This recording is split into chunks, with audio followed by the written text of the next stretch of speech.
قناة نداء الدعوة تقدم اللهم إنا نحمدك ونستعينك ونستهديك ونؤمن بك ونتوكل عليك ونثني عليك الخير كله، نشكرك ولا نكفرك ونخلع ونترك من يفجرك. نحمدك اللهم ونشكرك ونستغفرك من كل الذنوب والخطايا إنك أنت الغفور الرحيم. نشهد أن لا إله إلا أنت سبحانك، ونشهد أن نبيك محمد صلى الله عليه وسلم عبدك ورسولك وصفيك من خلقك وخليلك، صلى الله وسلم وبارك عليه وعلى آله وصحبه ومن استنى بسنته إلى يوم الدين وسلم تسليما كثيرا. أما بعد، يا أيها الذين آمنوا اتقوا الله حق تقاته ولا تموتن إلا وأنتم مسلمون. أيها الإخوة المؤمنون، ساعات قليلة ويحل علينا صاحب الآيات البيضاء، شهر الخير والعطاء الذي إذا أعطى لم ينتظر الجزاء، ويرتقي فيه المسلم إلى منازل الصديقين والصالحين والشهداء. فليس كمثل رمضان زائر يأتي بالهدايا والعطايا فينادي في الناس: هل من مقبل على العطاء؟ وهل من مستجيب للنداء؟ من أقبل على فريضة فيه فله أجر 70، ومن أقبل على نافلة فله أجر فريضة. وكذلك يجزي الله من برهن على الولاء وابتغى حسن البلاء. أيها الإخوة، الكثير منا قد سمع عنه وقرأ عنه، وكلنا يعرف أن رمضان شهر التوبة والإحسان، شهر الصلاح والإيمان، شهر الصدقة والإحسان، شهر تزيين الجنة وتصديد الشيطان. كلنا يعرف وكلنا قرأ وكلنا سمع عن فضائل رمضان، لذا سأتجاوز كل ذلك في هذه الجمعة وأقف معكم وقفات ذات شجون فيها استنهاض للهمم وحث على المسير حتى نحسن استقبال رمضان على أتم الكمال والإحسان، ونودعه كما استقبلناه بالحفاوة والتكريم والمغفرة والعتق من النيران. وكما قال الحبيب صلى الله عليه وسلم: فمن خاف أدلج، ومن أدلج بلغ المنزل. ألا إن سلعة الله غالية، ألا إن سلعة الله الجنة. أيها الإخوة، شهر رمضان يتميز عن غيره من الشهور بأنه محطة للتغيير الإيجابي وانطلاقة قوية نحو الهدف، وإعادة تأهيل للنفس البشرية وسمو للقلب نحو حلاوة الإيمان ونداوة النفس. إذن هو تغيير يتناول المسلم في أعماقه وباطنه وفي إخلاصه وإيمانه وفي تعامله مع الناس والمحيطين من حوله، بل حتى في أموره الاعتيادية من طعام وشراب ومنام. دعونا نتأمل أيها الإخوة صور هذا التغيير في رمضان في إيمان وسلوك كل واحد منا، حتى ندرك أهمية هذا الصوم والمعنى الحقيقي من وراء فرضية هذا الصوم، ولكي لا تشطب العقول والأفهام في أن هذا الصوم فيه مشقة وتعذيب للمسلم بدون فائدة تذكر. أيها الأخوة، ما إن يدخل هذا الشهر الكريم إلا وتجد الكثير منا إن لم يكن كلنا يكون في هذا الشهر أعظم وأثبت يقينا وأرق فؤادا وأكثر عطاء. ما السر في ذلك؟ بل والله لا أبالي إن قلت أن الكثير منا يستشعر في رمضان، وبالأخص في رمضان، يستشعر معرفة الله تعالى على الوجه الأكمل، ويدرك وهو يتقلب في الطاعات أنه في رمضان أعظم خوفا من الله. أليس كذلك؟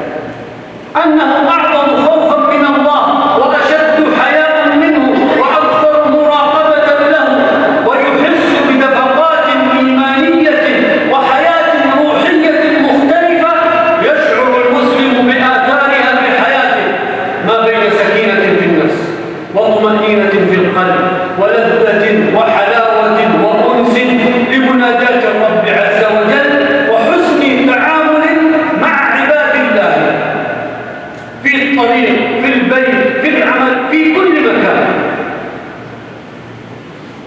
فعندها تتحقق الخشية بمعرفته سبحانه، والحياء منه، والشوق إلى الخلوة به، والرغبة في معه.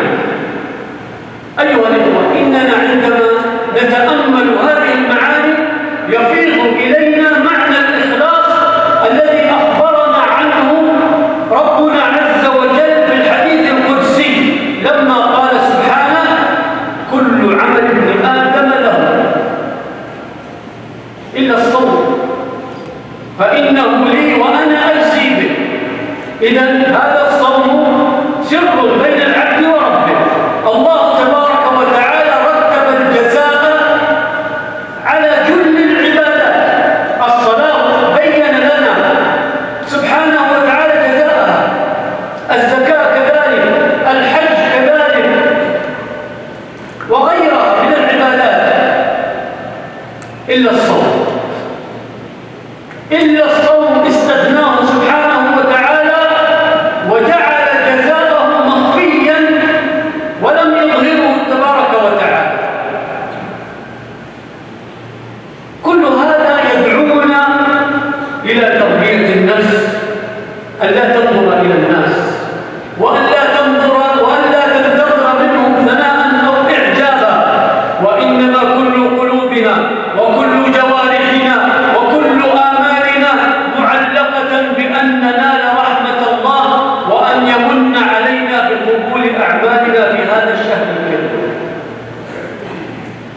أليس ذلك أيها الإخوة جديرا بأن نلتفت إلى تحقيق ذلك في سائر أحوالنا وفي كل أيام حياتنا، وأن تكون انطلاقتنا نحو هذه المعاني السامية والمشاعر الإيمانية الرائعة عبر بوابة هذا الشهر الكريم، تغييرا نحو الأفضل سلوكا وعبادة وعملا.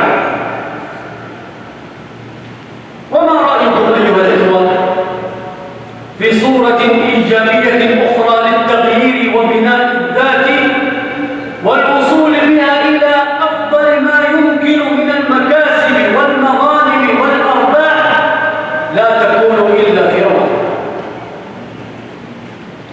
فقد أكدت تجربة رمضان أن كثيرا من السلبيات التي نقارفها بحجة ضعف الإرادة ووهن العزيمة دعوة لا رصيد لها من واقع الحقيقة، فعلى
أن نبكر في الصلوات في القدوم إلى المسجد، أن نحافظ قدر المستطاع على إقامة الصلاة مع الجماعة،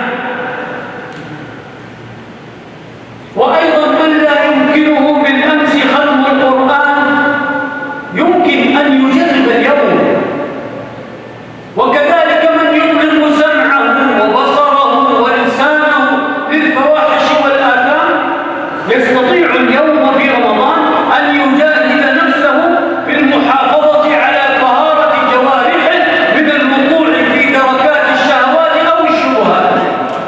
وقل مثل ذلك من هزمته نفسه مرارا في ترك التدخين مثلا بالكلية، بإمكانه اليوم وفي هذا الشهر والظروف مهيئة أن يجرب ويستغل ساعات الصوم في التخلص من أسره تدريجيا خلال رمضان.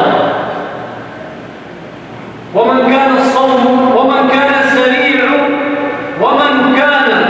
سريع الغضب عليه أن يجرب أن يتخلق بالسماحة والحلم والأنات في بيته أو طريقه أو عمله، وهكذا ننتقط من كل فضيلة ونبتعد عن كل رذيلة ونحرص على جماع أبواب البر الممكنة في رمضان. أيها الإخوة، إن لم نغير قبائح العوائد أو على الأقل بعضها في رمضان فنحن من المحرومين. نعم، نحن من المحرومين وممن خالفوا مقاصد الحكمة من الصوم في رمضان التي من أهدافها التغيير من صفات النفوس وقبائحها، وليس كما يظن البعض تغيير مواعيد أكلهم وشربهم فقط. أيها الأكارم، كلما هدى هلال رمضان لا نكاد نخطئ صورة جميلة تشرق فيها معالم التغيير الإيجابي، توثق العرى وتصفو القلوب وتطرد عنها الشح وأثرة النفس، وذلك حين تسهو النفوس في رمضان فتمتد الأيادي بالبذل والإنفاق غير عابئة بشيء مما يلامس هذه النفوس من شح وبخل قد يكون في غير رمضان، بل تنظر إلى أعظم الأجر وأجزل المثوبة في الوقاية من عذاب الله حين تسمع قول حبيبها صلى الله عليه وسلم وهو يرغب ويحث على الإنفاق في سبيل الله وبالأخص في رمضان، فيقول عليه الصلاة والسلام: فاتقوا النار ولو بشق تمرة. فترى موائد الإفطار وألوان الصدقات وأنواع البر والجود في رمضان. أليس هذا التغير؟ أليس هذا تغيرا واضحا أيها الإخوة؟ لا نراه في فرد بل نراه في مجموع الأمة كلها. أليست هذه هي أمة الإنفاق والتواصل؟ أليست هي أمة التراحم والتكافل؟ أيضا أيها الإخوة، لا تنسوا جانبا من جوانب التغيير الإيجابي في رمضان، وذلك في صورة المواساة والتفقد والصلة وإحياء معنى الأخوة التي تظهر في رمضان، فتأتي وقد تقطعت الأواصر وجفت العلاقات وتنافرت القلوب، فيأتي رمضان فيمد جسور المحبة ويبني صلات المودة وتتدفق فيه مشاعر الأخوة وتعود المياه إلى مجاريها بين الأهل والأقارب والأرحام، وتصبح الأمة نسيجا واحدا ترى فيه التمازج والتقارب والتراحم، فتستحضر عندها قول المصطفى صلى الله عليه وسلم: مثل المؤمنين في توادهم وتراحمهم وتعاطفهم كمثل الجسد الواحد إذا اشتكى منه عضو تداعى له سائر الجسد بالسهر والحمى. أيها الإخوة، صور التغيير الإيجابي في لا يتسع الوقت للوقوف عليها، لكن يكفي من القلادة ما أحاط بالعمق كما يقال. فقط نحتاج إلى السعي الجاد، إلى الإرادة الصلبة، إلى العزيمة للعمل بها وتعاهدها والبحث عن أخواتها من صور التغيير الإيجابي في رمضان، حتى يكون لها أبلغ الأثر في التغيير الإيجابي للفرد والمجتمع، فلا ينسلخ بعدها رمضان إلا وقد سمت أرواحنا وطهرت قلوبنا ونعمت أنفسنا وانقادت جوارحنا نحو الهدف، نحو الثمرة المرجوة من هذه العبادة ومن هذه الفريضة، وهي قول الله تبارك وتعالى في فاتحة آيات الصيام: لعلكم تتقون. أقول قولي هذا وأستغفر الله العظيم لي ولكم ولسائر المسلمين من كل ذنب، فاستغفروه وتوبوا إليه إنه هو الغفور الرحيم.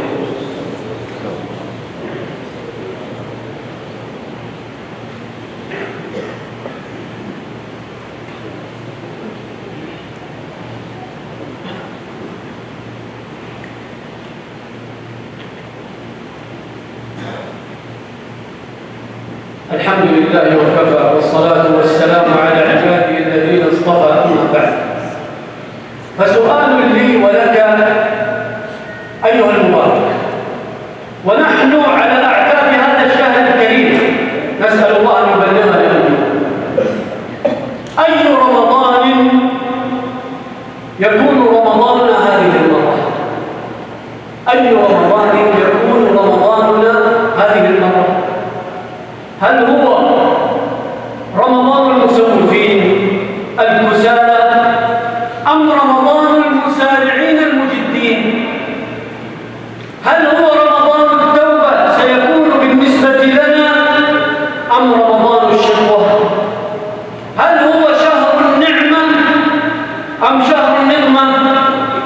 هل هو سيكون لنا شهر الصيام والقيام أم شهر الموائد والغفلة والهيام؟